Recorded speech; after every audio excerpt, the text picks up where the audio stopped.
वफाकी दारुल हुकूमत में खातून को मुबैना तौर पर जबरदस्ती ले जाने की कोशिश नाकाम बनाते हुए पाक फजाइये के ग्रुप कैप्टन आसिम तारिक शहीद हो गए। इब्तदाई इत्तलात के मुताबिक group captain Asim Tariq 9th Avenue से गुजर रहे थे कि उन्होंने एक मोटरसाइकिल सवार को खातून के साथ मुबैना तौर पर जबरदस्ती करते देखा।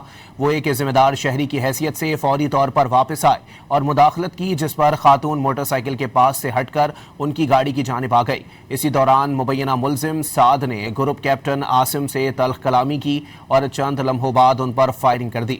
ग्रुप कैप्टन आसिम शदीद जख्मी हुए और जख्मों की ताब ना लाते हुए शहीद हो गए। मुलजिम मौके से फरार होने में कामयाब हो गया।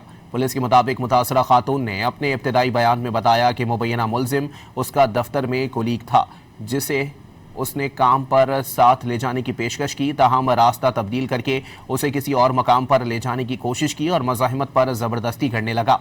खातून का कहना है कि ग्रुप कैप्टन आसिम ने बर वक्त मुदाखलत करके उसे महफूज बनाया। पुलिस और दीगर कानून नाफिज करने वाले इदारे मुलजिम की गिरफ्तारी के लिए कार्रवाइयाँ जारी रखे हुए हैं। ग्रुप कैप्टन आसिम अपने सोगवारान में बेवा, एक बेटी और एक बेटा छोड़ गए। उनकी बहादुरी और कुर्बानी को मुल्क भर में खिराज तहसीन पेश किया जा रहा है, जबकि कौमी और सोशल मीडिया पर उन्हें ख़वातीन के तहफ़्फ़ुज़ के लिए अपनी जान कुर्बान करने वाले बहादुर अफसर के तौर पर याद किया जा रहा है।